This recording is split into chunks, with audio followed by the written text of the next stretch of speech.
You're listening to the Bicycle Association podcast. My name is Alex Seaman. I'm the host of the podcast series, and in this episode, we will be continuing our examination on e-bike batteries and lithium battery fires. To do that, I'll be joined once again by Peter Eland, the Bicycle Association's Technical Director. Thank you, Alec. And Stephen Holt, our Retail and Trade Manager. Hi, Alec. Hello, everyone. Stephen, I think this is actually your third or fourth time on the podcast, isn't it? I think it is. And finally, we are joined by Charlie Pugsley, the Assistant Commissioner of the London Fire Brigade. Charlie, very warm welcome to the podcast. Thank you, and good to be here. You're listening to the BA podcast. Peter, I'm going to hand over to you straight away because this really is your project and lead. Well, thank you, Alec, and thank you very much, Charlie, for joining us on this podcast. It really is appreciated.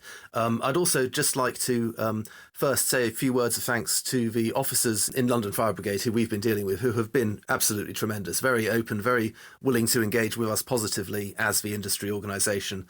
As the industry association, I think I'd like to say as well, we are really keen to do whatever we can in our power to help tackle this issue. We are trying to do the right thing and really appreciate all your input, expertise, help, and of course, the great work you obviously do fighting the actual fires.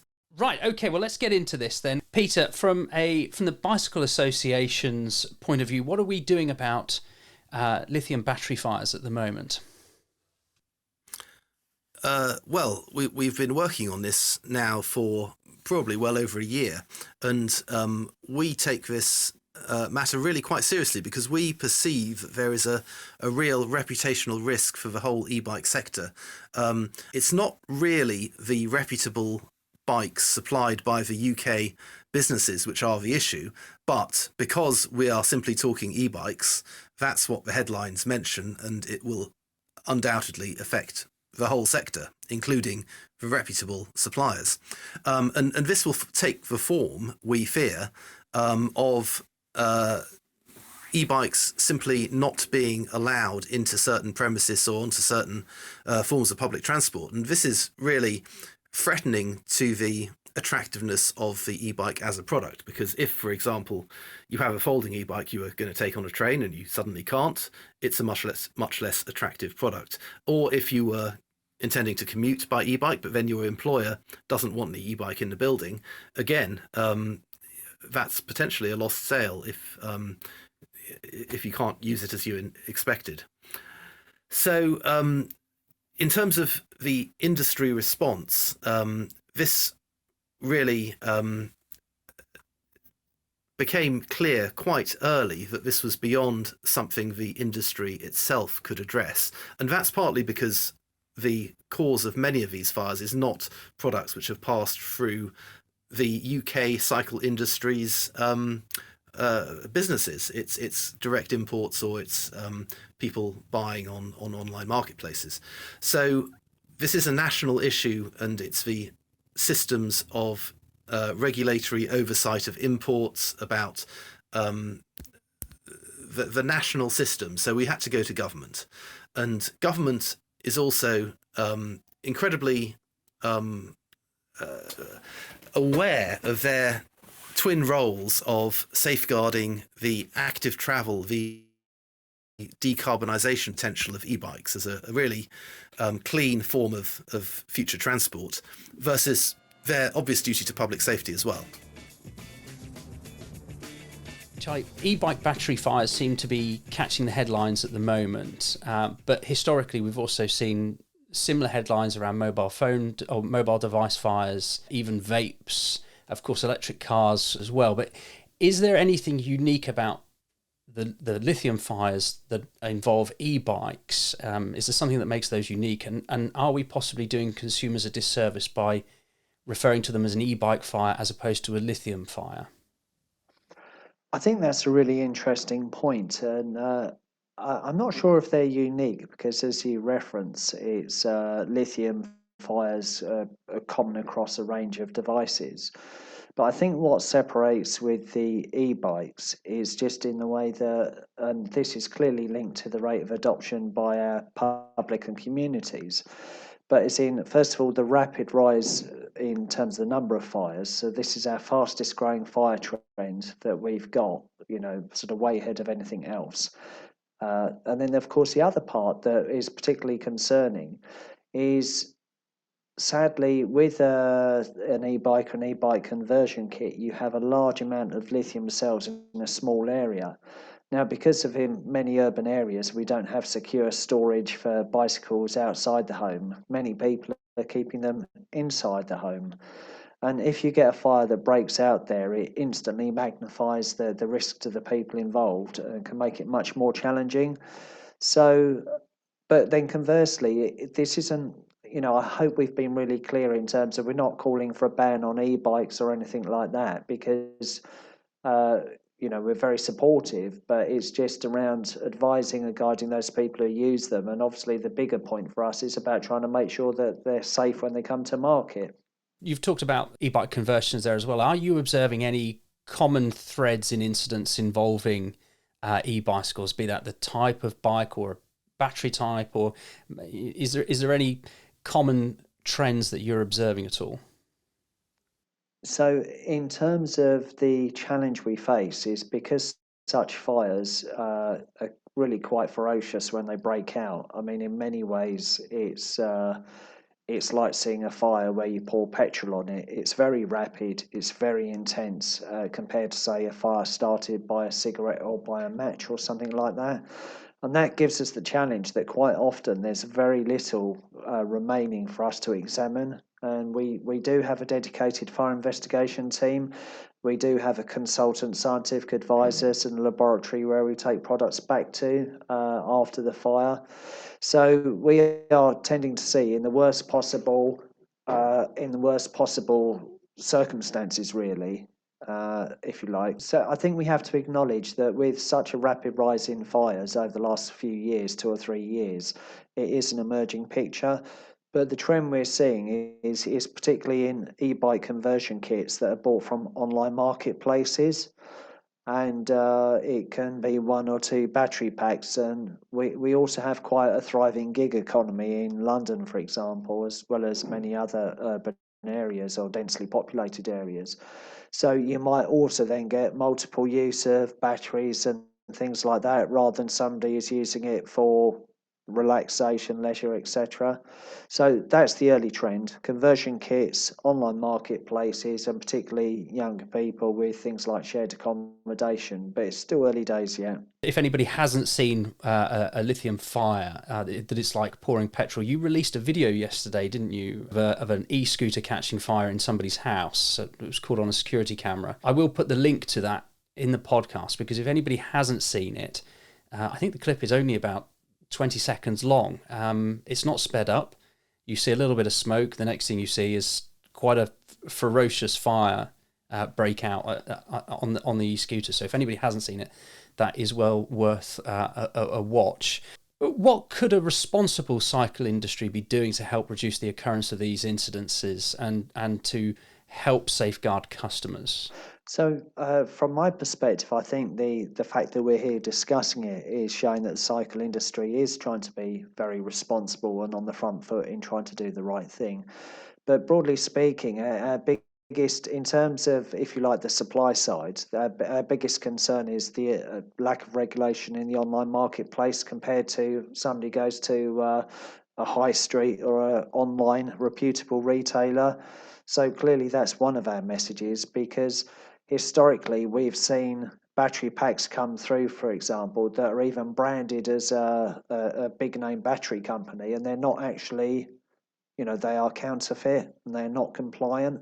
So I think in terms of the sector working with government, and that would be the Office of Product Safety and Standards, to encourage appropriate regulation. And as much as anything, that's also hopefully about making it fairer for those responsible retailers. So they're not, I would suggest it would probably make it a better marketplace for them and for consumers, balancing safety and price. And then also it's about advice. So if you go back to that clip of the scooter fire, if you can imagine yourself being in that situation and you're on the other side of that fire when it breaks out.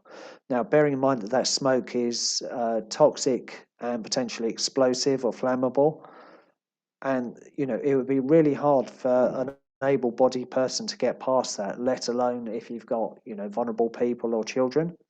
So it's about sharing the advice with our Charge Safe campaign, which is just thinking about where you store and charge your e-bike.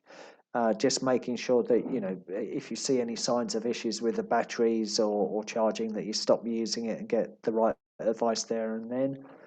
And just in terms of the general fire messaging, we've got a free online home fire safety checker, so people can just on their phone really quickly just do a quick run through their home and get the advice from us that will be specific to their circumstances. So again, it's just about trying to pick what can we do. So we partner with the purchaser to give them a bit of safety advice and just try and make sure the retail environment is better for the consumer as well. Are there any resources available to help consumers and retailers, and how might people access those? Well, any retailers, we would always be happy to share any of our material or electronic material that we have. It needs to be a partnership piece, so without scaremongering, we give the consumer the advice in a way that's succinct, to the point and relevant. And just trying to make sure, I guess the other thing I would probably look at is just trying to, again, support us and urge government to do the appropriate research as well. Because one thing that we do need to understand is how these fires occur, if there are any further things we can learn from the fires that we've had. And I also think that we might well see new battery technology come out soon. Mm. I was just going to add to that, we at the Bicycle Association have had some really good contacts with the Office of Product Safety and Standards, and we are kind of primed to assist with research which they are conducting on this issue. So we will, as the Commissioner says, very much support that, absolutely.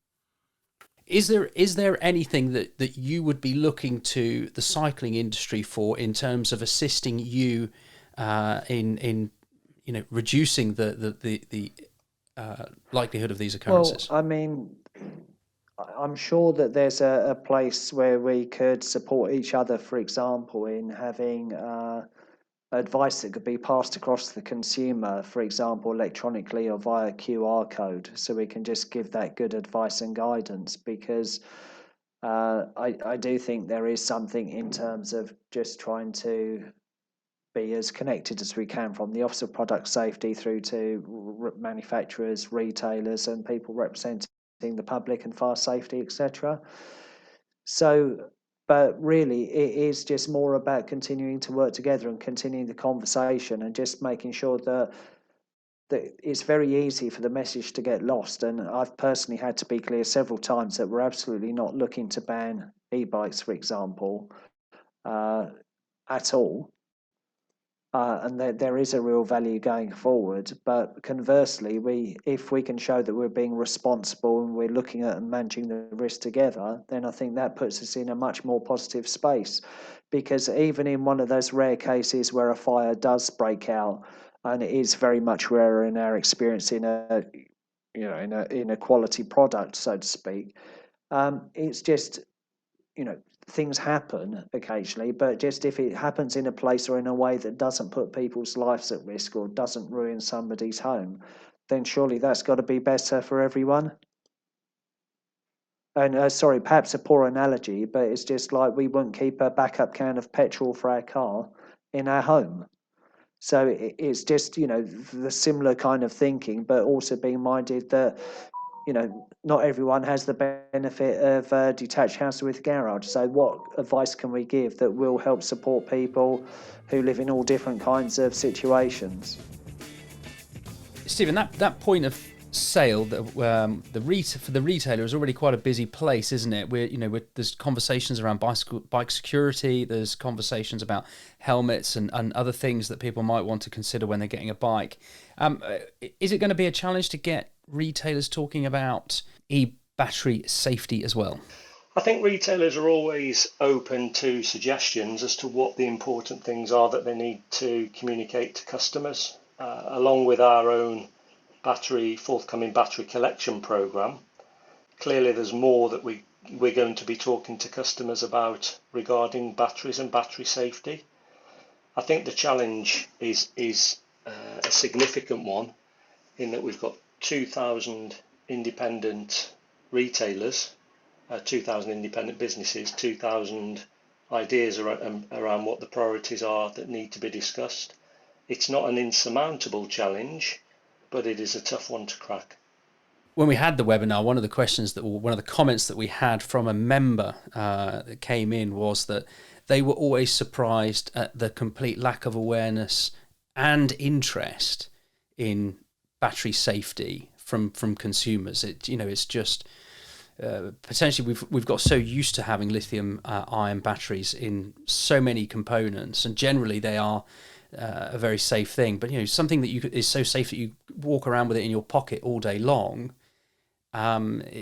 It's difficult sometimes, I think, to convey the fact that these are still there's a risk to that battery in a way that we're very familiar with petrol, but we're not familiar with lithium batteries as a consumer. I think that's a very fair observation.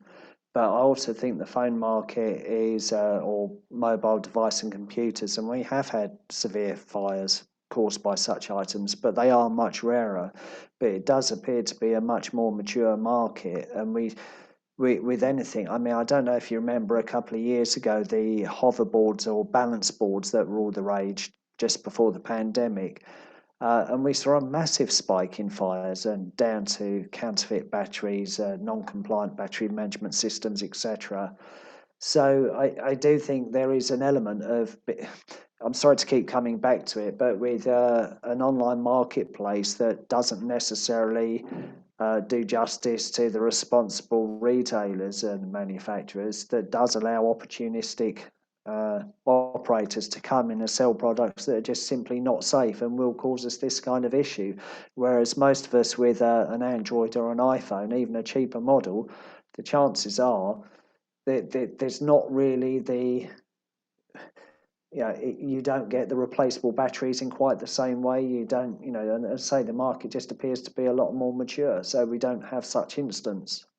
Yes. No, well, I was thinking as you were speaking there that one of the key kind of safety elements of the what we might call the reputable products is that they are tested as a whole system. So the manufacturers, as part of the testing they do on the whole e-bike and charger system, make sure that everything is compatible, and that's one of the particular risks of these online marketplaces and other approaches where you're buying the different components piecemeal. That they may, you may as a consumer sort of look for the voltage matching or whatever, but really the electrical safety goes far beyond that, and it is important to not mix and match. I think that's one of the really key messages we should put across as well. I wonder if that's something you've picked up as well, Charlie. Well, working in other areas in the electrical safety sphere outside of the e-bike market, I've seen the big push for compliance in terms of, so you go to Europe, you don't need a different lead to charge your phone, for example. And I think that's one of the concerns that you're absolutely spot on, is people not using the right charger or components that as part of that whole system. Because if one of those is to not be compliant or not be safe, then it could clearly have a knock-on effect. So yes, I think what you're saying makes a lot of sense. I think the challenge is if, for example, and I certainly wouldn't purport to be an expert, but you have different battery packs of different capacities, and you have a charger plug that's still the same size, people are going to use what's there and what's available. And particularly, as I say, with people who are hot swapping batteries, are using them much more than the occasional leisure cyclist or commuter. It is that does exacerbate the risk, I would suggest. Yeah, I'd very much agree. Another thing that we have been doing as part of our kind of monitoring of this issue is looking overseas to different examples. And obviously there's been quite widespread coverage in even the international media about the situation in New York City. I was wondering whether, Charlie, you've been looking overseas, whether you talked to colleagues in Europe, America, and whether you're following some of the developments in, for example, New York City, as part of your work on this issue as well. We have indeed. We've linked in with New York Fire Department, and we recently, funny enough, were approached by ABC, one of the news networks over there, to discuss it. And when they were doing a piece on the situation over in New York, and I think we're all finding ourselves in the same place, that we are at a time where we've got a rapidly emerging challenge. The gig economy and how people live and commute in terms of our cities is changing quite quickly. And I think there is a consensus that there is not, so to speak, a silver bullet or a single answer. So some of the bits that are being looked at, support from, for example, and I appreciate this is more about the commercial side of the gig economy rather than, if you like, the manufacturers and retailers. But some of the things they're looking at are, subsidising or supporting just getting the right products and the right bicycles. They're also looking at outside storage and things like that. But again, it can be very challenging in terms of, if you've got a city, space is at a premium. But in terms of, I've not heard much in terms of from colleagues. It tends to be more about the fire regulations and more about how we manage it once the product's out there, rather than what can we do at point of sale, or in the supply chain, so to speak, aside from the bits we've mentioned about the online marketplaces. But as I say, I do think that there may be opportunities, just as part of, when people buy a product, of suitable advice and safety that just goes along with it, in the same way that I think that most resellers would normally offer somebody a helmet when they buy a bicycle, or just checking they've got one, and a lock it might be, and here's a QR code for safety advice, just to, very good product, etc. But just some tips on keeping safe in the home. It doesn't have to be sort of put across in a sort of scaremongering kind of way, but I do think we can help bring the consumer with us. And of course, there is the element there that if you get some consumers thinking about safety, then how can we influence consumer behaviours in terms of, for example, buying from a reputable reseller? Because in the course of my life, I've had times of very little money and challenging situations, and I would look to buy cheaply. So it's just helping people as well to make the informed decision that it might look cheap now, but the quality of product, how long it lasts, and your safety could be factors that you might just sort of need to think about a bit more. You've mentioned a QR code as a way of getting to information. Does that QR code currently exist?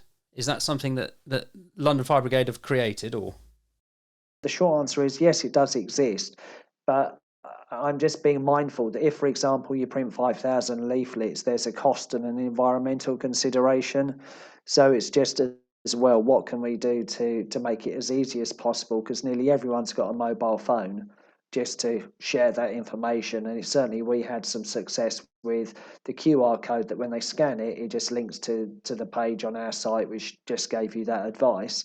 But clearly, if you give good advice, it doesn't necessarily matter where the source of that is. It could be hosted on, wherever. Yeah, just one thought on. Sorry, yeah, just one thought on that, and this is maybe for some of the manufacturers or importers listening. All reputable e-bikes and battery systems all come with instruction manuals, which have safety messages in them, of course. But there would be no kind of additional environmental cost if the QR code or just a link to this advice were included as a matter of course in those manuals, maybe somewhere quite prominently, and that would be a kind of no cost but really constructive thing we could perhaps start to roll out. So yeah, we'll definitely take that one away and have a think about how we could push that through. Sorry, I just wanted to say, and sadly, having just refitted my kitchen over a period of several months, I've got a whole heap of appliance manuals, and because they do tend to be weighty, because what they need to contain, they don't exactly, most of them end up in the drawer. But it's just about making it as easy as possible without burdening industry to just get, okay, here's a real quick and easy way to just take a minute on your phone and it gives you those safety tips. And I think that's got to be something we aim for. Peter, is there a BA guide on e-bikes and batteries at the moment, or? There is. We have a BA guide to e-bike batteries, and although this is a publicly available document, you can just go on the BA website, look for the BA guides in the menus, and click the link, and you'll find it there for download. This is written as a public document, but it is with a certain amount of focus on the industry side of the matter. So it includes quite a lot of detail about the safe transport and the hazardous goods documentation you need to move e-bike batteries. It includes some outline notes about how to, if you are sourcing e-bike batteries from a supplier, what sort of standards and certifications you need to look for. It also includes some fairly outline notes about best practice in terms of storage and handling. And we haven't gone into huge detail, but we have also provided links in that section to really authoritative sources like the Fire Chiefs Council, several documents from the insurance industry, and some documents from various overseas sources as well, which have published. For example, there's a guide from the USA, from Human Powered Solutions, which is really aimed at US retailers, and that's also very helpful. So yeah, I would definitely urge people to go to the BA website and check that out. It's got some really useful resources in it, I hope. And to look at that in conjunction with the charge safe guidance that's being provided by London Fire Brigade. Indeed, and we do have a link to the charge safe on that guide as well. Okay, so this is a nice segue point now to switch over to Stephen. Stephen, the next obvious question is, what is the so what of this for BA members, for members of the investors in cycling community, in regards to helping our members and investors in cycling deal with batteries? Well, that's a good question, Alec. What I would start by saying is to reiterate the point that most of the bikes sold through our members are not causing problems, but many of the retailers that we work with, of course, are receiving into their business potentially faulty batteries. So, encouraged by Bosch, we started looking at how Northern European markets, where they've been selling electric bikes for a lot longer than us in a lot larger numbers, what do they have in place to support the industry in terms of faulty and, more commonly, batteries that are end of life.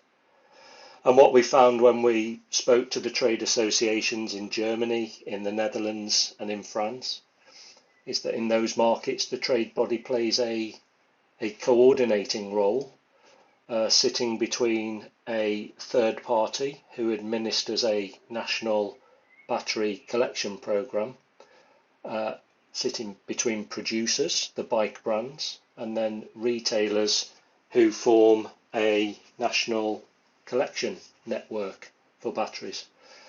And that's what we've announced our intention to implement in the UK. So we'll be seeking to bring together a network of retailers across the UK, maybe as many as 1,000 in the future, where consumers will be able to take their end-of-life battery. Typically a Bosch battery will last for 7 years plus, charged and used ordinarily, but they will also be able to take any batteries that are faulty. And what we'll be able to do is to give those retailers, as part of the programme, the appropriate training and handling information for batteries, and also place into those retailers the appropriate fireproof rated equipment that they need to safely store these batteries ahead of them being collected and removed from the premises. What is happening with batteries that are end of life or damaged at the moment? So the way our members are dealing with damaged or end-of-life batteries at the moment is in pretty small volumes. They're arranging their own contract with a third party who can do that for them at great expense, I might add. We're not seeing batteries going end of life yet in significant numbers, although if we cast our minds forward 10, 20 years, of course, that won't be the case. A couple of our members have gone as far as to place a fireproof rated drum into those retailers for their own branded batteries. But going forward, that's not scalable from a retail perspective, of course, because you don't want multiple bins, multiple processes, multiple people to contact to collect individual brand batteries.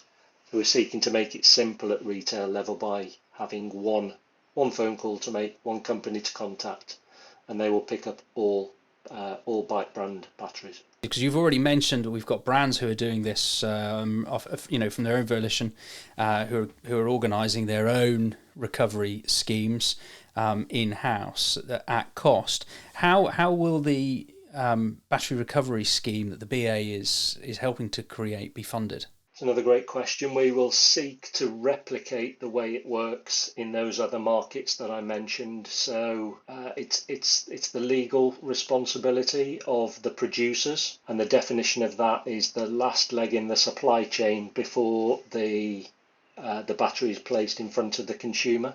So a producer typically is a bike brand. It could be a distributor. It could also be a retailer if the retailer is selling its own brand, own label electric bikes. So in those markets, it's the producer who funds the collection program, and the cost of the program is attributed across all of the producers involved on a fair share basis, which is based on how many units, how many batteries they place onto the market. By defining the responsibility as sitting with the producer, you've already mentioned the fact that could be different in different instances. Is that something that's likely to cause confusion or difficulty with the system, or is that an accepted way of doing it now? It could do. The reason that we're so confident about being able to implement a program like this is having looked at our market data service and the volumes that reports. We believe that we've got over 90% of the placed on market volumes within our membership. And the engagement that we've had with what is probably north of 20 producers already tells us that they all want us to do this. So it could be complicated, but I think we've got the go-ahead from producers to do this, and really good positive feedback from them and the retailers to forge ahead. Just to add, if I may, we've also got the confidence of knowing that the legal kind of framework is very much the same across Europe. So in terms of producers having that responsibility for take back, and we've talked in some depth with a number of the European battery recovery and recycling schemes, which operate in a very similar fashion to what we're proposing in the UK. So we are confident that we are working to a known successful model here. You've already mentioned that some of the companies will have already put in place measures to be able to, using Peter's term, just their take back their own branded batteries, or the batteries that are sold with their bikes. What happens to the consumer who has a battery that is damaged or end of life and is trying to dispose of it responsibly? Would that be able to run through the system that the BA is creating? Will there be a cost for a consumer who is using the system in that way? Do we have that level of detail yet? Nothing is in writing yet, but the consumer wouldn't pay anything to access our network. It's highly likely that if you've already bought your electric bike from a retailer, that you're likely to go back to that retailer in the first instance.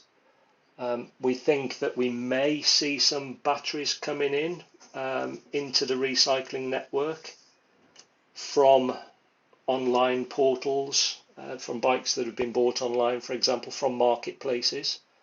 That is a known challenge across other Northern European markets. But as the Bicycle Association, the way we'll get around that is to seek to engage as many of the producers of electric bikes as we possibly can in the UK. We expect over time that the number of producers involved in this programme may be as many as 50. As I said earlier, just 20 producers to start with gets us to 90% coverage. 90% coverage of the UK market. 90% coverage of the total amount of placed on the market electric bikes. Wow. And you've already just mentioned the word recycle. Is this a recycle scheme, or is this a responsible disposal scheme?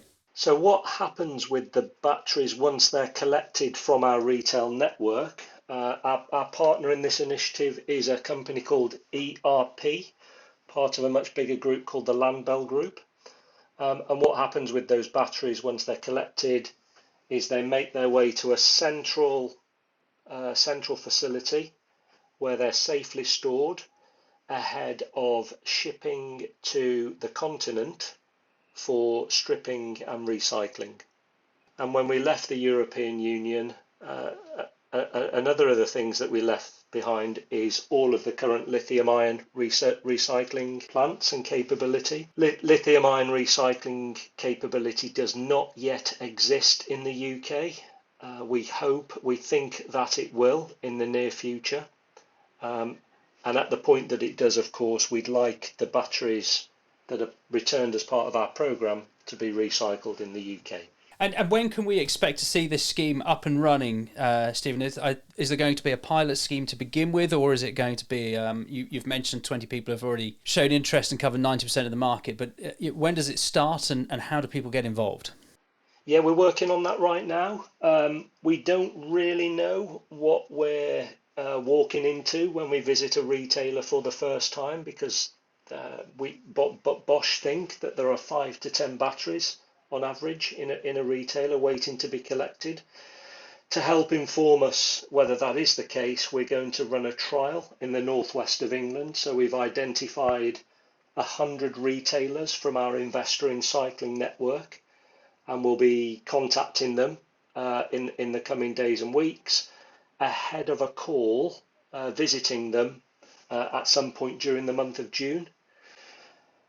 We'll then take the findings of that initial trial, working with ERP to build a national launch model over the summer months. And then it's our intention to go out to the industry from September to receive expressions of interest from retailers who wish to be part of this network. So the advice to anybody who's listening at the moment who is either a member of the BA or an investor in cycling is, in the nicest possible way, don't call us, we'll call you. We'll have identified potential pilot partners then in the first instance. If you're a producer and I haven't spoke to you yet and you're placing electric bike batteries onto the UK market, please contact us. We'd love you to get involved in our programme. If you're a retailer, please wait until September when we'll be announcing the ways that you can register and put your store forward as a part of the national collection programme. And of course, it doesn't end here. We're back on the 2nd of June with the next webinar where we are looking at retail finance and the market data service, ways to increase sales and profit in what's a pretty challenging period. Stephen, what can people look forward to in that next webinar and podcast? Well, we're conscious, Alec, how difficult it is to sell anything in the industry at the moment, really challenging trading conditions. So what we're going to talk about how market data can help inform what is selling in the marketplace. So what bikes, what categories, what price points should you be thinking of? And then separately, we'll be looking about how you can more effectively move those bikes through the front door of your business. And we'll be joined by our retail finance partner, Navuna, to talk about what products and services we've got to help. Yeah, because there's been some fairly significant shifts, seismic shifts in consumer finance options just recently, haven't there? So I think this will be a really topical webinar and podcast coming up. We made a small change to our sequence of events. It's going to be on Friday, the 2nd of June at 12:30. That's the webinar. There will be a link with this podcast that you can go along and register for that. So make sure that you follow up with that. That will be then followed up by another podcast as well. Don't jump off just yet, because at the end of June, we have a members meeting in Cambridge. Can you tell us a little bit more about that? Yes, we're looking forward to seeing, we hope, up to 100 people in Cambridge, Thursday the 29th of June, Robinson College. We've sent out the registration link already, but we'll be doing that again in the coming days. Come along and help feedback on what will be the first time that our members will hear our industrial growth plans. A members only face-to-face meeting in Robinson, did you say Robinson College in Cambridge? Robinson College, Cambridge, yeah.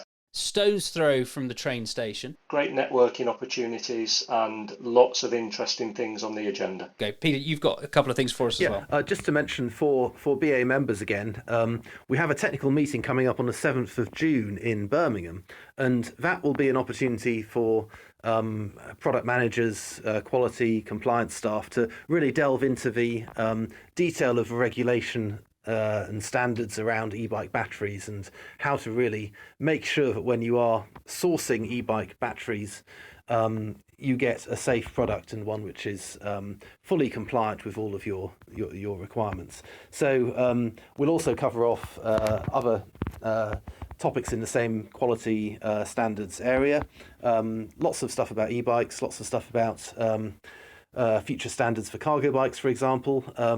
We'd love to see BA member staff at that meeting.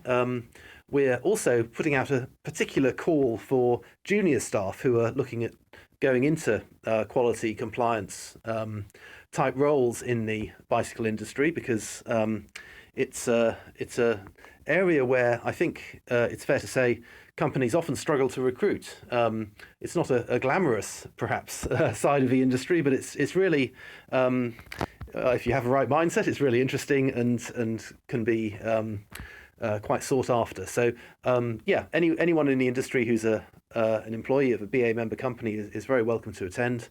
Again, a stone's throw from the train station, New Street Station in Birmingham, and 7th of June. And just get in touch with anyone on the BA team and they'll direct you to a registration form.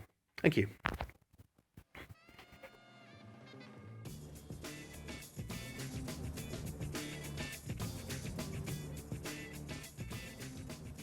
I'm afraid that's all we have time for in this episode of the Bicycle Association's podcast.